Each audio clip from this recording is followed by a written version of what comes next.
Who doesn't have back pain? I do, and my patients come in. And the question is, why does someone have back pain? There's many reasons. And I have a model here we use in clinic.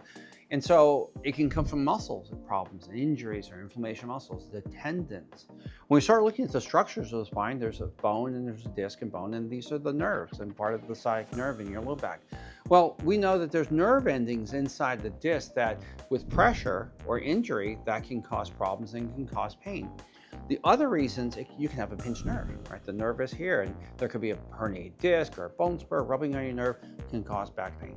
But there's something else that people sometimes overlook, and they'll say, I hurt right here in my back, and when I move backwards and move to the side, it hurts. And what are they pointing to? They're pointing to this thing called the facet joint. That's this little joint right here.